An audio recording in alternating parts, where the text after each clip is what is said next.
Disparada do café vai ser controlada no mercado internacional? Joãozinho Grafista traz pra gente os detalhes desse mercado, mas antes eu te convido a acompanhar o Paracatu Rural pelo site. Acesse paracaturural.com, cadastre seu e-mail para receber as nossas publicações. Vai lá, paracaturural.com. Análise de mercado do café, com Joãozinho Grafista. O Ministério da Agricultura e Pecuária, MAPA, está avançando com o processo de liberação de recursos para a cafeicultura do ano safra 24-25, utilizando valores que ainda não haviam sido aplicados. Serão distribuídos R$ 1.117.433.723. O MAPA disponibilizou no dia 19 de dezembro os contratos para assinatura de 10 instituições financeiras selecionadas no edital de credenciamento número 1/2024. Na parte da manhã daquele dia, o processo continuou para assinatura pelo secretário de Política Agrícola, Guilherme Campos, que é uma etapa necessária para que, com a assinatura de ambas as partes, os contratos sejam formalizados. Assim que finalizada essa etapa, os contratos serão publicados no Diário Oficial da União e os recursos estarão autorizados para o repasse. O montante total aprovado pelo Conselho Monetário Nacional, CMN, é de 6,88 bilhões de reais que serão destinados a linhas de crédito para apoiar a cafeicultura, conforme as informações divulgadas pelo Conselho Nacional do Café, o CNC. Em relação ao mercado internacional, os preços do café seguem em níveis bastante elevados, porém com a alta das últimas 2 semanas parcialmente controladas. O agente autônomo de investimentos, João Santaella Neto, o Joãozinho Grafista, comenta que apesar de conseguir segurar a tendência iniciada no dia 6 de novembro, o café tende a testar o suporte de 290 centavos de dólar por libra-peso na última semana de dezembro 24. Olá a todos do programa Diário Rural. Quem fala é João Santaella Neto, conhecido há 25 anos como Joãozinho Grafista. E vamos lá falar do nosso café, de um movimento aí de bastante volatilidade ao longo dessas últimas semanas que passou. Começamos a semana subindo, fazendo um movimento de correção da queda que tivemos na semana retrasada, Então o mercado acabou encontrando na semana que passou, retrasada, um suporte, na casa dos... foi a mínima ali, antes se a gente olhar o gráfico diário, Então nós tivemos o mercado conseguiu respeitar uma média móvel, gosto muito de usar ela, uma média exponencial de 17 dias. Então o suporte era ali nos 315, também era um ponto de Fibonacci que, se perdesse, levaria o mercado com certeza para 290, 280, quem sabe até 260. Conseguiu segurar ali, nesse suporte. Também, se a gente pegar uma linha de tendência de alta, batia exatamente aí nessa região, nos 315, partindo dessa linha de tendência desde 6 de novembro, que o mercado vem fazendo esse novo movimento de alta, ele tinha feito máximas, depois realizou, ali em setembro, praticamente o mês de outubro inteiro, de queda, e aí um mês de novembro e um mês de dezembro aí para ficar literalmente na história, e na história mesmo, Tivemos máxima histórica dos últimos 50 anos, desde 1977, e testando a resistência ali nos 348. Aí o mercado realizou, veio até os 315, e aí tivemos uma semana aí de correção. Então saiu dos 315 na quarta-feira, sexta-feira passada, uma boa alta aí de 790 pontos, e um dia de volatilidade gigante aí na quinta-feira, com o mercado testando a máxima de 341,80, e na quinta-feira depois testou a mínima de 321, olha só, e fechou com 890 pontos de queda, E na sexta-feira o mercado de lado, agora só com 100 pontos de alta, mas o que me chama a atenção é que os preços trabalhando abaixo do suporte dessa linha de tendência, né, que é os 325, tá? Então abaixo dos 330, 325 vai encontrar topo, provavelmente vai levar o mercado para os 315, e aí, como eu comentei, se perder os 315, semana que vem a gente pode ver o mercado testar o suporte aí nos 290, e para cima o mercado não conseguiu ficar acima dos 340 na quinta-feira. Nós tinha muita opção de venda, né? A gente tem as opções de compra, chamadas de call, e as opções de venda, chamadas de put, né? E essas opções lá nos Estados Unidos, que vencem daqui 50 e poucos dias, tem muita opção de venda nos 340, 330, muita opção de venda, né? E para baixo, muita opção de compra nos 320, 310, e principalmente acho que a briga vai ser lá nos 300. Muita opção de compra ali, mas também tem muita opção de venda. Claro que se o mercado romper os 345, né, nosso amiguinho Leonardo do Fibonacci projeta 360, 380, quem sabe até 400, tá? Como sempre, os preços no mercado físico. Na quinta-feira, então, bebida dura 20% de catação, Cerrado Mineiro fechou a 2.240, 15 de cata 2.265 e um café fino R$2.400. Sul de Minas, 20 de cata 2.210, 15 de cata 1.840 e o café fino, né, cereja, R$2.390. Matas de Minas, 25 de cata 2.180, 20 de cata R$2.200 e o Conilon posto Vitória, né, de 13 acima, R$1.850, tá bom? O USDA, Departamento de Agricultura dos Estados Unidos, divulgou na terceira semana de dezembro uma nova estimativa para a safra brasileira de café. Foi projetada uma colheita de 66 milhões de sacas, quebra de 3 milhões em relação à última previsão. Joãozinho Grafista comenta que a queda não foi tão grande como esperado, o que pode trazer uma tendência de queda nas cotações. Vale lembrar que os valores são divergentes daqueles apontados pelos cafeicultores brasileiros. Falar um pouquinho aí da quinta-feira aí, né, de forte volatilidade. A gente tivemos uma combinação de realização de lucros e fatores macroeconômicos, né? Tivemos o famoso Fed, né, na quinta-feira. Investidores então ajustaram posições após uma alta acima de 2% no dia anterior. Também o café foi pressionado, a gente chama do dólar lá fora, né? Ele é um índice que mede uma cesta de moedas contra o dólar, a gente chama de índice de dólar, outras moedas frente à moeda americana, e esse índice de dólar testou a máxima dos últimos 2 anos. Então isso que acaba fazendo, pressiona as commodities para baixo, e também as commodities acabam ficando mais caras. Também no médio prazo, ao longo da semana, tivemos 2 notícias importantes aí, de estimativa de safra. A Safras e Mercado atualizou seus números, tivemos dados importantes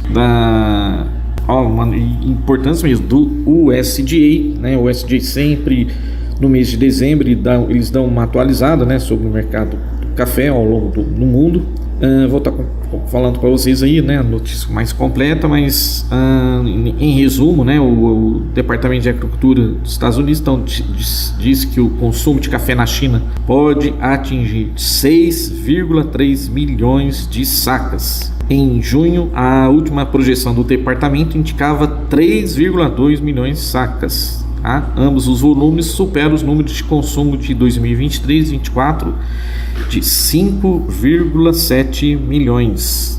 Né? Mas o USDA também aproveitou para atualizar seus números da safra brasileira e, na minha opinião, é baixista para o mercado. Outra notícia muito baixista, na minha opinião, saiu essa semana, que passou, são os famosos estoques certificados lá da Bolsa de Nova York.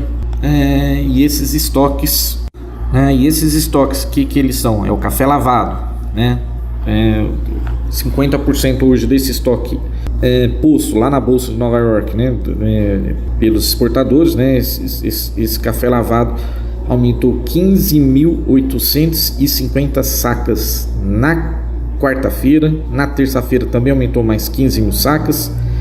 E esses estoques já estão na casa dos 981.565 sacas. Lembro que eu venho falando aqui no programa, alertando que se esse estoque chegar acima de 1 milhão, 1,5 milhão, na minha opinião, nós vamos ver o mercado realizar bastante, tá? E estatisticamente falando, pegando dados desse estoque ao longo dos anos, quando ele ficou acima de 1,5 milhão, 2 milhões de sacas, acima de 1 milhão, o mercado estava trabalhando abaixo dos 200 centos por libra-peso, né? Na sexta-feira o mercado estava 325, tá? Então vale como alerta que eu tenho dado aqui para vocês, tá? Bom, vamos falar então aí do nosso amiguinho USDA, que andou atualizando alguns seus dados, então, como comentei, disseram que a produção mundial de café 24-25 deverá totalizar 174,855 milhões de sacas contra 168 milhões de sacas da temporada anterior, o que representa um aumento aí de 4 milhões de sacas. O consumo total de café em 24-25, segundo o USDA, deverá atingir 168 milhões de sacas contra 163 milhões de sacas na temporada anterior, um aumento de 3,1%. Agora é lógico, né? Como eu comentei também na semana passada, as principais marcas de café já estão reajustando, né, nos supermercados os preços da alta do que o mercado teve nas bolsas, né, internacionais. Então a tendência diminuir não vai, né? Aquela história, né? O preço do arroz pode estar X, o preço do feijão pode estar Y, o preço do café pode estar Z, mas você não vai deixar de consumir. É lógico, você vai diminuir o teu consumo, mas você não vai deixar de beber, né? E comentei do que o USDA falou, né, do Brasil, como eles sempre fazem uma revisão, né, no final do ano, e revisaram a safra 24-25, falando que a safra será de 66,4 milhões de sacas. Eles tinham falado em 69,9 milhões de sacas em junho. Então, quer dizer, se tivemos uma quebra por causa da seca da temporada anterior, né, de 2023, então, quer dizer, a gente sempre via produtor falando aqui nas principais cidades, produtores de café batendo recorde de temperatura, 37, 38 graus, mas enfim, de acordo com o SDA, então se quebrou foi 5%. É lógico que cada empresa aí tem a sua metodologia de estimativa, mas eu já discordaria. Eu estava esperando 60%, 58 era meu número, pela seca que tivemos, né, da temporada 23-24, né, e também da 24-25, né, eu esperava que o USDA iria falar 11 milhões de sacas a menos, como chegou até a sair notícias, né, por isso que o mercado bateu aquela máxima, né, lá nos 348, porque teve empresa que falaram, exportadora, dizendo que não, que teve uma quebra de 11 milhões de sacas, mas enfim.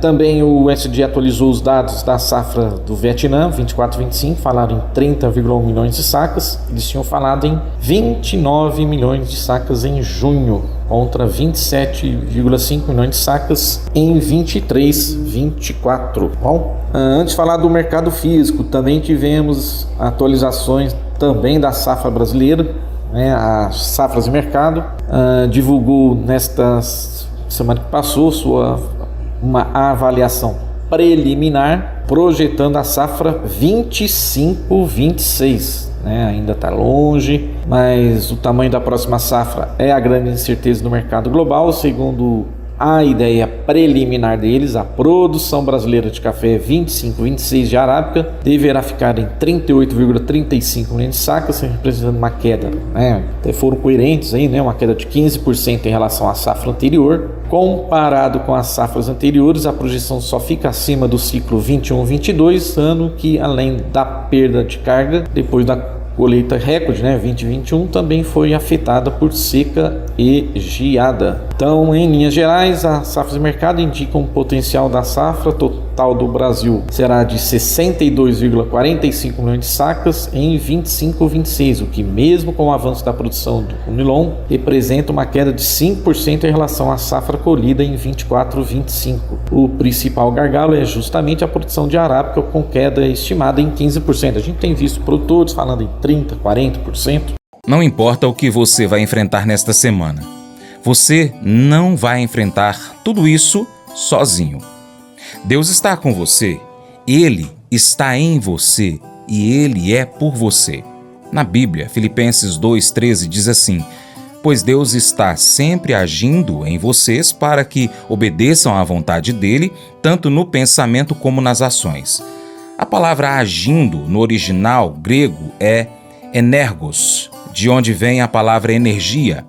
Deus é o condutor de energia em sua vida. Você não está apenas seguindo com força de vontade. Deus diz que Ele te dará a força que você precisa, não importa o que você está enfrentando. Ele não está apenas em você, Ele está com você. A Bíblia diz assim: não vou deixá-los abandonados, mas voltarei para ficar com vocês. Quando chegar aquele dia, vocês ficarão sabendo que eu estou no meu Pai e que vocês estão em mim, assim como eu estou em vocês. João 14, 18 e 20. Isso é uma promessa e tanto. A Bíblia diz que Jesus Cristo está em você, a Bíblia diz também que você está escondido com Cristo em Deus, e a Bíblia diz que você está selado com o Espírito Santo. Isso significa que para o diabo chegar até você, ele terá que passar pela Trindade. Essa é uma proteção muito boa, né? Deus não está apenas com você e em você, Deus também é por você. Romanos 8,31 diz: se Deus é por nós, quem será contra nós? Quando um pastor lidera as ovelhas, há sempre cães de guarda atrás, mordendo-as levemente para mantê-las se movendo na direção certa. A Bíblia diz que os cães de guarda na sua vida são a bondade e a misericórdia de Deus. Deus te dá o que você não merece, isso é graça. E Ele não te dá o que você merece, isso é misericórdia. Você já sentiu Deus sorrindo para você?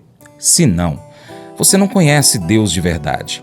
Algumas pessoas pensam que Deus é como um pai zangado que está bravo com elas o tempo todo. Não. Deus é por você.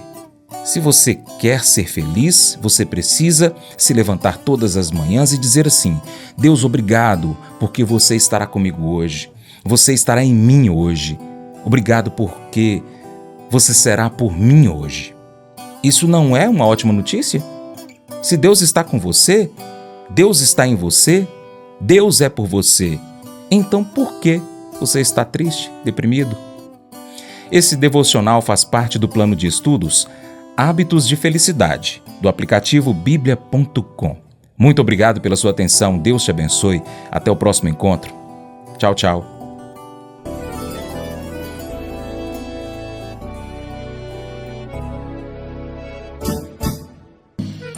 Acordo de manhã para prosear no mundo do campo, as notícias escutar. Vem com a gente em toda a região com o seu programa Paracatu Rural. Tem notícias, informação e o mais importante, sua participação. Programa Paracatu Rural. Programa Paracatu Rural.